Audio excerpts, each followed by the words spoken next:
جی السلام علیکم، میں ہوں وحدان مصطفیٰ اور آپ دیکھ رہے ہیں میرا یوٹیوب چینل۔ سو امید کرتا ہوں آپ سب خیریت سے ہوں گے۔ چلتے ہیں ہم اپنی اگلی ویڈیو ناول جنت کے بتے اس نمرہ احمد سے۔ ہماری لاسٹ لائن یہ تھی، کہیے کس لیے فون کیا ہے آپ نے؟ اس کی آواز میں جو خود بخود در آئی دکھائی، یہ پوچھنا بے سود تھا کہ محجر احمد کو اس کا نمبر کیسے ملا، اور فون بند کرنا بھی بے سود تھا۔ وہ پھر فون کر لے گا اور کرتا ہی رہے گا، اور کس طرح سے اب اسے ڈیل کرنا ہوگا؟ کیا ہم کچھ دیر کے لیے بات کر سکتے ہیں؟ اس کی آواز پجل تھی، تھکان سے بھری، غم سے لبریز، اداس، متفکر۔ حیا نے لمحے بھر کو سوچا، اس کا ذہن چند خیالات کو ترتیب دینے لگا تھا۔ دیکھیں میجر احمد، اس نے سوچ سوچ کر کہنا شروع کیا، اگر تو آپ کوئی ایسی بات کرنا چاہتے ہیں جو کسی شادی شدہ عورت سے کرنا غیر مناسب ہے تو مت کیجیے، لیکن اگر کوئی باہمی محبت کی بات کرنا ہے چاہتے ہیں تو میں آپ کو سن رہی ہوں۔ وہ چند لمحے وہ چند لمحے خاموش رہا، پھر اس کی آواز فون میں ابھری، مجھے اس بات کا افسوس ہے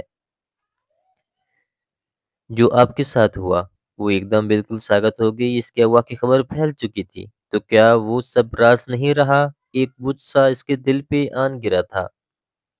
فکر نہ کریں، پاکستان میں کسی کو علم نہیں ہوا۔ وہ اس کے لہجے پہ غور کرنے لگی۔ یہ کیا کوئی دھمکی تھی کہ وہ چاہے تو پاکستان میں سب کو علم ہو سکتا ہے؟ اس کے پاس یقیناً اس کی ویڈیو تھی، اور پاشا کے پاس اس کی بہت سی تصاویر، بلیک میلرز۔ میں نے آپ سے کہا تھا نا، اگر زندگی میں کوئی آپ کو جنت کے پتے لا کر دے تو انہیں تھام لیجئے گا، وہ آپ کو رسوا نہیں ہونے دیں گے۔ اس کی آواز میں دل کو چرتا ہوا درد تھا، اور میں نے بھی آپ سے کہا تھا کہ ہم دنیا والوں نے جنتیں کہاں دیکھی ہیں۔ آپ نے میری بات نہیں مانی، مجھے اس واقعے نے جتنی تکلیف دی شاید زندگی میں کسی اور شے نے اتنی تکلیف نہیں دی۔ میں اغوا ہوئی ہوں، ظلم میرے ساتھ ہوا، تو آپ مجھے کیوں قصوروار ٹھہرا رہے ہیں؟ وہ ہر کسی کو اغوا نہیں کرتے، خوبصورت لڑکیوں کو کرتے ہیں۔ میں خوبصورت ہوں تو اس میں میرا قصور ہے؟ وہ حیران نہیں ہو رہی تھی، وہ پوچھ رہی تھی۔ انہیں یہ پتہ چلا کہ آپ خوبصورت ہیں، اس میں آپ کا قصور ہے۔ وہ بھی طنز نہیں کر رہا تھا، بس مغموم انداز میں کہہ رہا تھا، تو اب میں کیا کروں؟ اب ان سارے مسائل سے کیسے جان چھڑاؤں؟ کون سا مسئلہ ہے مجھے بتائیں؟ آپ مجھے ہمیشہ اپنا خیر خواہ چاہیں گی۔ وہ چند لمحے خاموش رہی، پھر ایک فیصلے پر پہنچ کر کہنے لگی، اگر کوئی آپ کو بلیک میل کرنے لگے تو کیا کرنا چاہیے؟ بلیک میلر ایک بے نتھے بیل کی طرح ہوتا ہے، حیا سے بھاگیں گی تو آپ کو تعاقب کرے گا، تھکا تھکا کر مار دے گا۔ سو اس سے کمر کر کے بھاگنے کی بجائے اس کا سامنا کریں، اور آگے بڑھ کر اس کو سینگوں سے پکڑ لیں۔ دنیا کا کوئی ایسا بلیک میلر نہیں ہے جس کی کوئی ایسی کمزوری نہ ہو جس پہ اسے بلیک میل نہ کیا جا سکے۔ آپ کی کمزوری کیا ہے؟ بہت سی ہیں۔ کمزوریاں پوچھی نہیں تلاشی جاتی ہیں، لیکن میں بلیک میلر نہیں ہوں۔ اگر مجھے آپ کی کمزوری تلاشنی ہوتی تو پوچھتی نہیں۔ اس نے ذرا محفوظ سے انداز میں جتایا، ویسے وہ پتل باکس مجھے کس نے بھیجا تھا؟ وہ جواباً خاموش رہا۔ مسٹر احمد، میرا خیال ہے اب ہم یہ ڈم گیم بند کر دیں۔ یہ بات تسلیم کر لیں کہ آپ مجھ سے خواجہ سرا بن کر ملتے رہے ہیں۔ اس نے پنکی کی بجائے خواجہ سرا کہنا مناسب سمجھا۔ میں تسلیم کرتا ہوں، آپ پنکی تھے، مگر ڈولی کون تھا؟ ارے عربی کی ماں نے بتایا تو تھا آپ کو۔ کیا میں نے کبھی ڈولی کا اصلی چہرہ دیکھا ہے؟ نہیں، آپ اسے نہیں جانتی۔ وہ باکس مجھے ڈولی نے بھیجا ہے، مگر اس کی پہلی وہ کس نے لکھی تھی؟ کون لکھتا ہے یہ پہلیاں؟ کیا آپ لکھتے ہیں؟ وہ خاموش رہا۔ میجر احمد، مجھے سچ سچ بتا دیں، ویسے میں جانتی ہوں کہ وہ آپ ہی لکھتے ہیں۔ آپ جیسے لوگ منظر عام پہ آنے کے بجائے پس منظر میں بیٹھ کر عقل کی ڈوریں ہلاتے رہتے ہیں۔ جی وہ میں ہی لکھتا ہوں۔ وہ کریمی آئی والی پہلی آپ نے لکھی تھی، بلکہ آپ سے لکھوائی گئی تھی؟ جی وہ میں نے ہی لکھی تھی۔ ویسے پزل باکس کھول لیا آپ نے؟ جی وہ میں نے ہی لکھی تھی۔ ویسے پزل باکس کھول لیا آپ نے؟ اس نے پہلی دفعہ میجر احمد کی آواز میں سرسری سا تجسس محسوس کیا کہ ایسی کمزوری اس کے ہاتھ میں آنے لگی تھی۔ جی کھول لیا، اور وہ مجھے مل گیا جو ڈولی مجھ تک پہنچانا چاہتا تھا۔ وہ بالوں کی لٹ انگلی پہ لپیٹتی بڑے اطمینان سے کہہ رہی تھی۔ اپنی بات کی اختتام میں اس نے واضح طور پہ کرسی کے پہیوں کی آواز سنی، جیسے ریوالونگ چیئر پہ ٹک لگا کر میجر احمد کرنٹ کھا کر آگے کو ہوا تھا۔ واقعی اس کی آواز میں محتاط سی حیرت تھی۔ جی، پہلی آسان تھی میں نے بوجھ لی، ویسے جس میں تھا وہ اس وقت میرے ہاتھ میں ہے اور اس نے مجھ پر ایک بہت حیرت انگیز انکشاف کیا ہے۔ جو باکس میں تھا وہ آپ کے ہاتھ میں ہے اور اس نے اب پر ایک انکشاف کیا ہے۔ وہ رک رک کر اس کے الفاظ دہرا کر جیسے تصدیق چاہ رہا تھا۔ جی بالکل۔ جواباً وہ دھیرے سے ہنس دیا۔ نہیں، آپ سے ابھی تک وہ باکس نہیں کھلا، لیکن مجھے آپ کا یوں ذہن استعمال کر کے مجھے گھیر کر کچھ اگلوانے کی کوشش اچھی لگی۔ حیا نے دل ملا کر موبائل کو دیکھا۔ اسے کیسے پتا چلا کہ وہ جھوٹ بول رہی ہے؟ اچھا، مجھے نیند آ رہی ہے، وہ ذرا بیزاری سے بولی۔ ابھی شک سو جائے مگر پلیز فون بند مت کیجیے گا۔ وہ جیسے التجا کر رہا تھا۔ جب میں کچھ بولوں گی نہیں تو آپ کیا سنیں گے؟ میں آپ کی خاموشی سنوں گا۔ میں سو رہی ہوں، بائے۔ اس نے تکیے پر سر رکھتے ہوئے جان چھوڑو والے انداز میں کہا، مگر پھر اس نے واقعی موبائل بند نہیں کیا۔ ایک ہاتھ سے فون کان پہ لگایا، دوسرا بازو آنکھوں پہ رکھے وہ کب سو گئی اسے علم نہیں ہوا۔ صبح ہی اٹھتے اس نے موبائل چیک کیا تو میرے جان کی کار کے دوران 3 گھنٹے اور 20 منٹ لکھا آ رہا تھا۔ وہ دم بخود رہ گئی۔ اس نے تو بمشکل 10 منٹ میجر احمد سے بات کی تھی، تو کیا 3 گھنٹے وہ اس کی خاموشی سنتا رہا؟ عجیب آدمی تھا یہ۔ پھر جس روز اس نے عشی کے ساتھ ان دونوں بہنوں کے کمرے کی سیٹنگ تبدیل کرنے کا پروگرام بنایا، اس صبح اس نے جہان کو اپنا نمبر میسج کر دیا بغیر کسی بات کے۔ جب وہ عشا کے ہمراہ بڑا بیڈ اندر رکھ کر اور چھوٹا بیڈ باہر نکال کر شاور لینے کے بعد تولیے سے بال تھپ تھپا کر سکھاتی بہر آئی تو بیڈ کی پہ رکھا اس کا موبائل بج رہا تھا۔ Johann calling. امان سے جب اس نے جہاں کا نمبر لیا تھا تو صرف موبائل میں محفوظ ہی نہیں کیا بلکہ زبانی یاد بھی کر لیا۔ اگر کبھی دوبارہ السلام علیکم، اس نے ایک دل نشین مسکراہٹ کے ساتھ فون کان سے لگایا۔ دوسرے ہاتھ سے وہ تولیہ نرمی سے گیلے بالوں میں رگڑ رہی تھی۔ وعلیکم السلام، کیسی ہو؟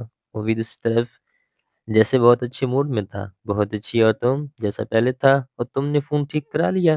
ممی کہہ رہی تھی تمہارا فون خراب ہو گیا ہے۔ ہاں، بہت کچھ خراب ہو گیا تھا، ویسے یہ بھی 1 2 روز پہلے نیا فون لیا ہے۔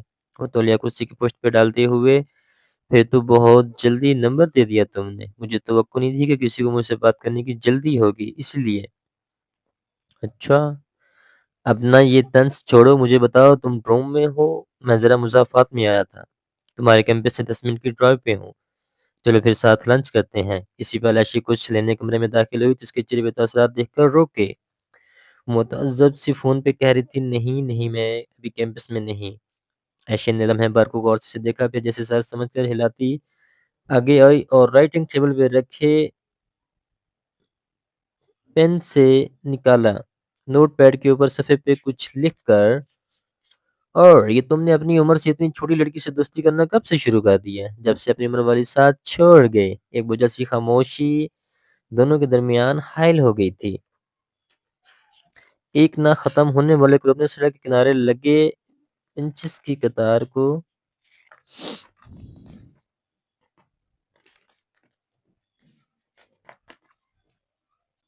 سوری نوٹ پیڈ کے اوپر ہی صفحے پہ کچھ لکھ کر اس نے پیڈ سے تھمایا، پھر خود بہر چلی گئی۔ حیا نے رو کر صفحے پہ کوئی لکھے الفاظ پڑھے، سچ سے بہتر جواب کوئی نہیں ہوتا۔ حیا اس جنب وہ پوچھ رہا تھا جہاں میں بیوق ادا میں ہوں۔ وہ پیڈ پکڑے اس پہ لکھی تحریر کو دیکھتے ہوئے بولی، اوہ فرینڈس ٹرپ تھا کوئی، مجھے پہلے بتا دیتی تو۔ میں ادھر کچھ دن سے رہ رہی ہوں، میری فرینڈ کا گھر ہے ادھر۔ اور پھر تمہیں کیا بتا دی، تم تو ہمیشہ مصروف ہوتی ہو۔ اس نے حملے کا رخ بدلا تو وہ دفاعی پوزیشن میں آ گیا۔ اتنا مصروف کہاں ہوتا ہوں، پھر کل ملتے ہیں۔ کل تم بھی قدا آ جاؤ کیونکہ میں تو چند دن اپنی فرینڈ کے ساتھ ادھر ہی رہوں گی۔ کل میں مصروف ہوں۔ اچھا پرسوں؟ میں اگلا سارا ہفتہ مصروف ہوں، تم اپنی فرینڈز کے ساتھ انجوائے کرو، میں کام کرتا ہوں، اللہ حافظ۔ اس نے ٹھگ سے فون رکھ دیا تھا۔ جہان اس نے جھنجھلا کر موبائل کان سے ہٹایا۔ اس شخص کا کوئی پتہ نہیں چلتا کہ اسے کب کیا برا لگ جائے۔ بہر سے بہاریں پھر سے آوازیں دینے لگی، حیا یہ کریمی آئی کیا ہے؟ کوئی ہنٹ دے دو، جو بوجھے گا گفٹ اسی کا ہوگا۔ اس نے جواباً زور سے آواز دی۔ بہاریں فوراً خاموش ہو گئی۔ عبد الرحمن کو تحفہ کسی دوسرے سے شیئر کرنا کا تصور بھی نہیں اس کے لیے سبحان رو تھا۔ اس صبح وہ بھی گہری نیند میں تھی۔ جب موبائل چنک بجنے لگا، چمکتی اسکرین پہ جہاں کا نام جل رہا تھا، اس نے خمار آلود سا ہیلو کہتے ہوئے فون کان سے لگایا۔ میں فیری سے بیو کدا آ رہا ہوں، تم پورٹ پہ پہنچ جاؤ۔ کیا؟ وہ ایک جھٹکے سے اٹھ بیٹھی۔ تم آ رہے ہو؟ اس کے لہجے میں سارے زمانے کی خوشی در آئی تھی۔ ہاں، میں نے سوچا بندے کو اتنا مصروف بھی نہیں ہونا چاہیے، وہ ہنس کر بولا۔ وہ لحاف پھینک کر کو باغی ایشی کچن میں کام کرتی نظر آ رہی تھی، باہر کرسی پہ بیٹھی ناشتہ کر رہی تھی۔ آج تم جنگل نہیں جاؤ گی، بس میں نے کہہ دیا۔ حلیمہ آنٹی نے کہا کہ تمہیں پورا سبق دوبارہ یاد کرنے کی ضرورت ہے، مگر عائشہ بہارے نے منہ بسور کر پلیٹ پرے ہٹائے۔ عائشہ مجھے فورٹ جانا ہے۔ وہ بھاگتی ہوئی چوکھٹ میں آن رکی۔ میرا کزن آ رہا ہے استنبول سے، ٹھیک ہے؟ پھر ہم پہلے فورٹ چلے جائیں گے۔ ٹھیک۔ وہ اپنی خوشی چھپاتی تیار ہونے واپس بھاگ گئی۔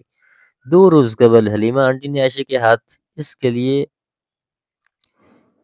ایک میرون رنگ کا شیشوں کے کام والا کرتا بھیجا تھا۔ اس نے نیلی جینس پہ وہی گھٹنوں تک آتا کرتا پہن لیا اور گیلے بال کھلے چھوڑ دیے۔ کندھوں پہ اس نے عائشہ کا میرون پونچو پہن لیا تھا۔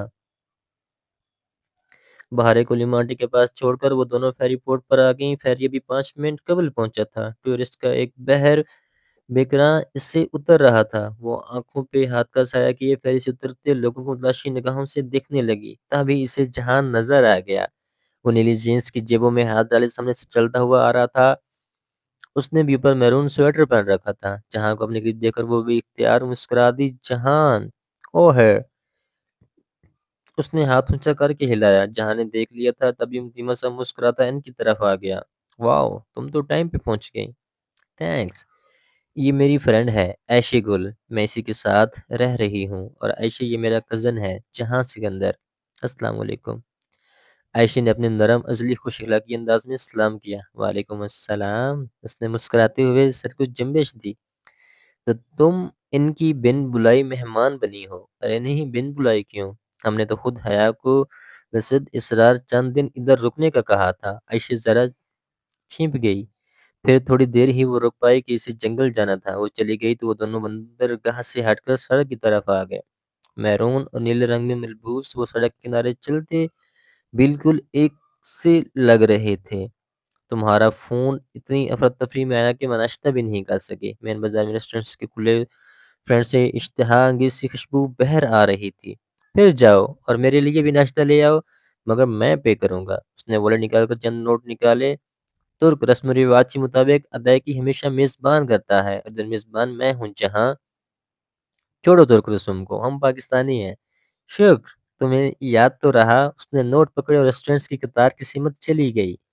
اور ہم ملتے ہیں انشاءاللہ اگلی ویڈیو میں ناول جنت کے پتے اسنیمرا احمد سے، اور مزید ناولز ویڈیوز کے لیے سبسکرائب کریں میرا یوٹیوب چینل میدان مصطفیٰ آفیشیل۔ آپ سب کی سپورٹ سے ہی تو یہ ممکن ہے۔ جزاک اللہ۔